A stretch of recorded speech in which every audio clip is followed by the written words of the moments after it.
Oke, Assalamualaikum warahmatullahi wabarakatuh. Alhamdulillah, puji syukur kita ucapkan kepada Allah Subhanahu wa taala yang mana sampai hari ini Allah masih memberikan kita kesehatan dan kesempatan sehingga kita masih bisa menghirup udara pada siang hari ini. Dan semoga hari ini lebih baik dari hari-hari yang sebelumnya.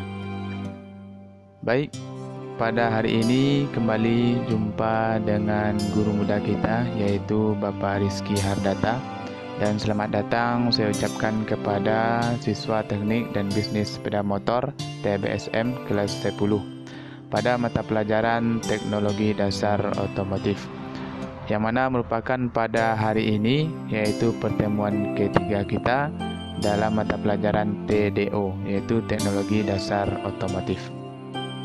Semoga Ananda semuanya betah dan siap untuk belajar pada hari ini dengan materi klasifikasi jenis-jenis APAR atau alat pemadam api ringan. Oke, kita lanjutkan. Adapun kompetensi dasar yang akan kita bahas pada pertemuan ketiga ini yaitu kompetensi atau KD 3.2, mengklasifikasikan jenis-jenis APAR. Mengklasifikasikan ini artinya membagi-bagi atau mengkelompokkan jenis-jenis APAR. Selanjutnya, adapun tujuan pembelajaran kita pada kesempatan kali ini, yang pertama, diharapkan siswa dapat memahami pengertian APAR. Yang kedua, diharapkan siswa dapat menjelaskan fungsi dari jenis-jenis APAR. Yang ketiga, diharapkan siswa dapat mengklasifikasikan atau mengkelompokkan berbagai jenis APAR. Jadi setelah selesai pelaksanaan kegiatan pembelajaran atau proses belajar mengajar ini, diharapkan siswa dapat memiliki 3 tujuan pembelajaran ini. Setelah siswa mampu memiliki 3 tujuan pembelajaran ini secara minimal atau lebih juga boleh, maka ini baru dikatakan pembelajaran kita berhasil. Akan tetapi apabila siswa tidak bisa memiliki 3 tujuan ini, maka pembelajaran kita dianggap gagal. Oke, kita lanjutkan. Nah, di sini kita masuk pertama yaitu pengertian APAR. Mungkin kita sudah sering mendengar APAR di luar atau di bengkel-bengkel. Nah, pengertian secara ilmuannya, APAR itu adalah singkatan dari alat pemadam api ringan atau Fire Extinguisher, yaitu alat yang digunakan untuk memadamkan api atau mengendalikan kebakaran kecil. Ya, ingat ya, untuk kebakaran kecil. Nah, selanjutnya alat pemadam api ringan atau APAR pada umumnya berbentuk tabung yang diisikan dengan bahan pemadam api yang bertekanan tinggi.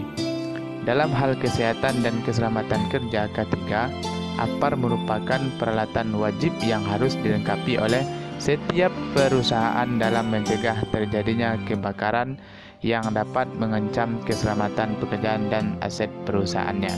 Jadi setiap perusahaan, setiap bengkel atau setiap produksi harus mempunyai alat pemadam api ringan ini. Karena secara tidak langsung kebakaran atau kecelakaan itu tidak bisa kita duga dan tidak bisa kita pikirkan kapan terjadinya. Oke, kita lanjutkan. Nah, yang selanjutnya bagian-bagian APAR. Seperti yang kita lihat pada slide ini, inilah secara umum bagian-bagian APAR. Yang pertama kita lihat di sini yaitu safety pin atau pin pengaman. Ya, ini adalah safety pengaman, yaitu pin pengaman atau pin pengunci. Jadi dia tidak terbuka secara terus-menerus apabila tabung ini tidak digunakan, maka safety pin ini diaktifkan. Yang kedua, lever atau tuas. Tuas ini berfungsi untuk apabila tuas ini ditekan, maka gas atau air atau bahan yang ada di dalam tabung ini akan keluar dengan tekanan yang kuat. Selanjutnya di sini ada handle atau pegangan tangan kita. Yang selanjutnya pressure gauge, pengukur tekanan, dan di sini ada silinder atau tabung zat yang digunakan di dalam ini. Nah, selanjutnya hose atau selang. Nah, di sini yang terakhir ada nozzle atau corongnya, tempat saluran zat yang ada di dalam ini kemana akan kita arahkan.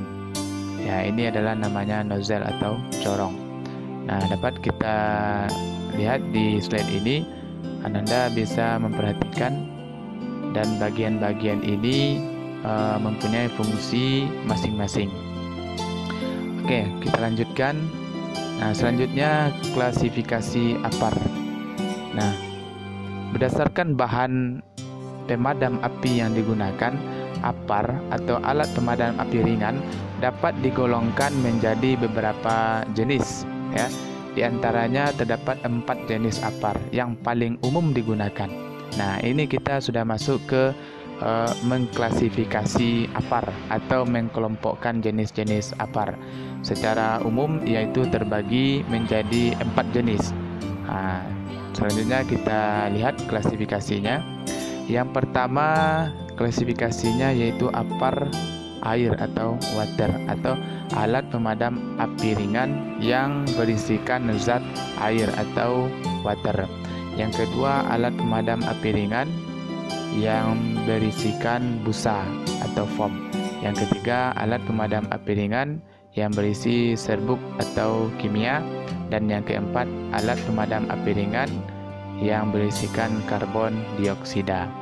Inilah secara umum pembagian atau pengelompokan alat pemadam api ringan. Selanjutnya yaitu kita bahas yang pertama, alat pemadam api ringan yang berisikan zat air atau water. Yang mana alat pemadam api ringan jenis air atau water adalah jenis APAR yang diisikan oleh air dengan tekanan tinggi. APAR jenis air ini merupakan jenis APAR yang paling ekonomis dan cocok untuk memadamkan api yang dikenakan oleh bahan-bahan padat non-logam. Berarti bahan-bahan yang bukan logam seperti kertas, kain, karet, plastik, dan lain sebagainya. Nah, biasanya bahan-bahan ini atau kebakaran ini disebut kebakaran kelas A.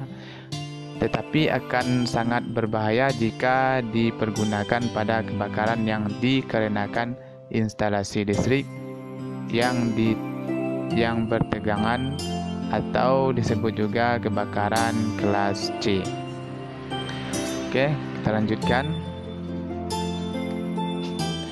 Nah, di sini APAR atau alat pemadam api ringan yang berjenis air atau water, bisa kita lihat di sini bagian-bagiannya.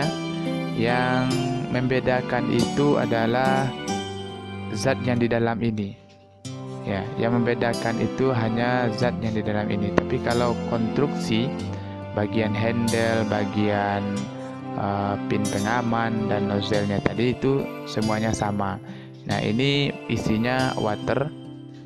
Nah, kalau yang lain nanti beda lagi, bisa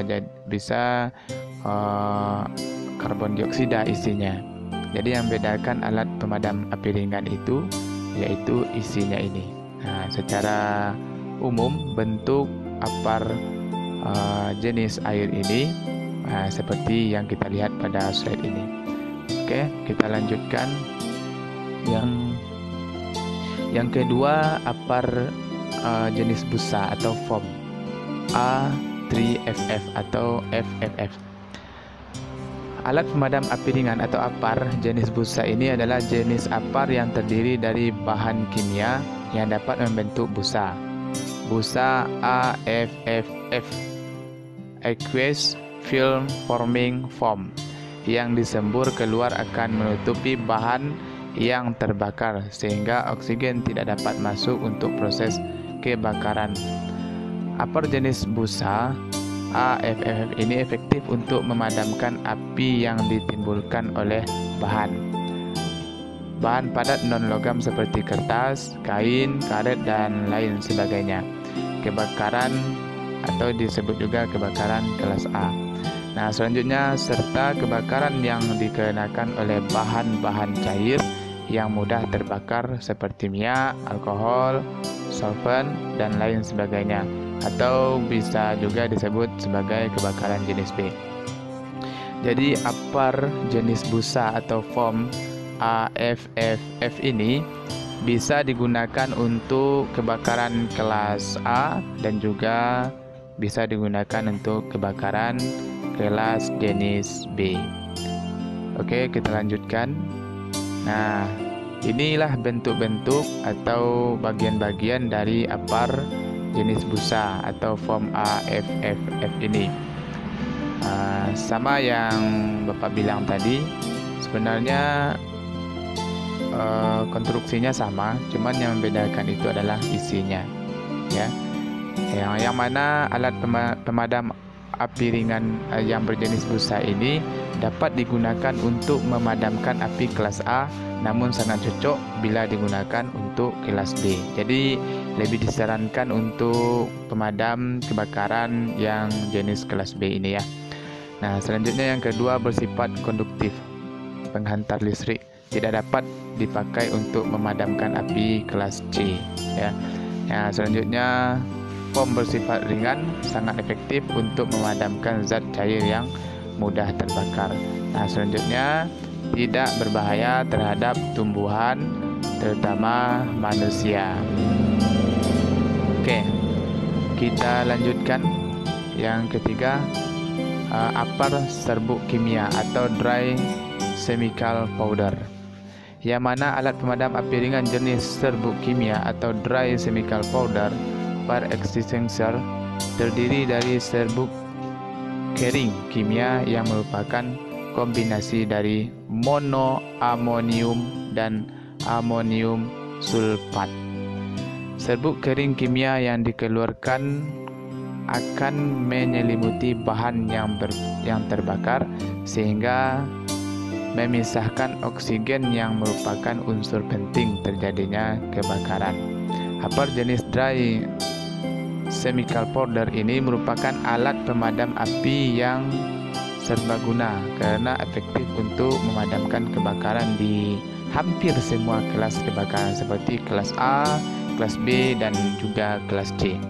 Apar jenis dry chemical powder tidak disarankan untuk digunakan dalam industri karena akan mengotori dan merusak peralatan produksi di sekitarnya.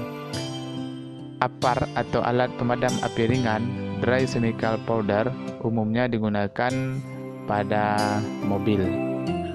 Jadi inilah kegunaan. Jadi kegunaan apar jenis serbuk kimia ini bisa digunakan di jenis kebakaran apa saja. Contohnya jenis kebakaran kelas A, kelas B, dan juga kelas C. Oke, kita lanjutkan. Nah, kira-kira bentuknya apar serbuk kimia ini atau dry chemical powder. Nah, bentuknya juga sama, cuman isinya ini adalah powder yang tadi air dan juga busa. Nah, yang ketiga ini isinya adalah powder atau dry chemical powder. Nah, yang mana apar serbuk kimia ini merupakan media pemadam api serbaguna, aman dan luas pemakaiannya karena dapat mematikan api kelas A, kelas B, dan juga kelas C seperti yang Bapak jelaskan tadi. Nah, selanjutnya dapat menahan radiasi panas dengan kabut, tidak menghantarkan listrik, non-konduktif, kimia kering tidak beracun, dan yang terakhir tidak berbahaya terhadap tumbuhan, hewan, atau terutama manusia. Oke, kita lanjutkan. Selanjutnya apar karbon dioksida atau alat pemadam api ringan berjenis atau isi zat pemadamnya, yaitu karbon dioksida. Yang mana alat pemadam api ringan jenis karbon dioksida atau CO2 adalah jenis APAR yang menggunakan bahan karbon dioksida atau CO2 sebagai bahan pemadamnya. Alat pemadam api ringan atau APAR karbon dioksida sangat cocok untuk kebakaran kelas B, bahan cair yang mudah terbakar, dan kelas C, instalasi listrik yang bertegangan. Nah, selanjutnya kita lanjutkan alat pemadam api ringan berjenis karbon dioksida, yaitu dapat digunakan memadamkan kebakaran kelas B dan kelas C karena merupakan bahan gas atau CO2, tidak merusak dengan daya guna yang efektif dan bersih. Yang kedua, sangat efisien serta efektif digunakan dalam ruangan seperti kantor, lab, dan ruangan lainnya. Yang ketiga, karbon dioksida CO2 dapat menyerap panas dan sekaligus mendinginkan. Dan yang ketiga, konstruksi tabung dirancang khusus untuk menahan tekanan tinggi dan dilengkapi dengan selang yang panjang dengan nozzle yang berbentuk corong. Dan yang terakhir, tidak berbahaya terhadap tumbuhan, hewan, terutama manusia. Nah, selanjutnya inilah materi kita pada siang hari ini atau pada hari ini. Semoga apa yang disampaikan bermanfaat bagi Anda semuanya, dan silakan diulang-ulang lagi melihat materi pembelajaran ini dan dipahami dan juga diterapkan cara penggunaannya di bengkel masing-masing. Demikian saja, mohon maaf kalau ada kesalahan. Terima kasih atas segala perhatiannya. Assalamualaikum warahmatullahi wabarakatuh. Sampai jumpa.